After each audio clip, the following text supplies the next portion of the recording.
शिरोळ तालुक्यात होणाऱ्या जिल्हा परिषद व पंचायत समिती निवडणुकांसाठी दाखल झालेल्या उमेदवारी अर्जांची छाननी प्रक्रिया गुरुवारी पार पडली। या छाननी प्रक्रियेत 2 जिल्हा परिषद तसेच 1 पंचायत समिती मतदारसंघातील अर्ज अवैध ठरविण्यात आले।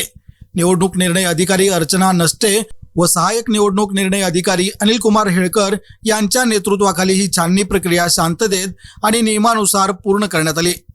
या निवडणुकांसाठी पंचायत समिती गटासाठी एकूण 126 तर जिल्हा परिषद मतदारसंघासाठी 102 उमेदवारी अर्ज दाखल झाले होते। झालेल्या छाननीमध्ये एकूण 3 उमेदवारी अर्ज अवैध ठरवण्यात आले असून उर्वरित 225 अर्ज वैध ठरले आहेत।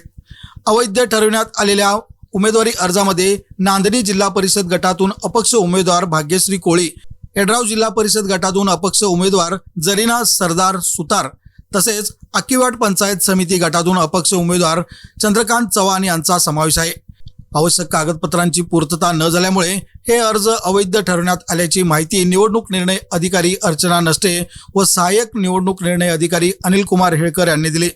छाननी प्रक्रिया पूर्ण झाल्याने आता उमेदवारांना 27 जानेवारीपर्यंत उमेदवारी अर्ज माघारी घेण्याची संधी देण्यात आली आहे।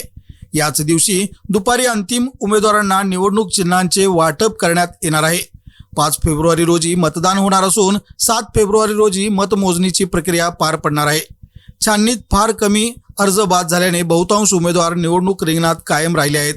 त्यामुळे शिरोळ तालुक्यातील जिल्हा परिषद व पंचायत समिती निवडणुकीचा सामना अधिक चुरशीचा होण्याची शक्यता असून आगामी काळात प्रचाराला वेग येणार असल्याचे चित्र दिसून येत आहे।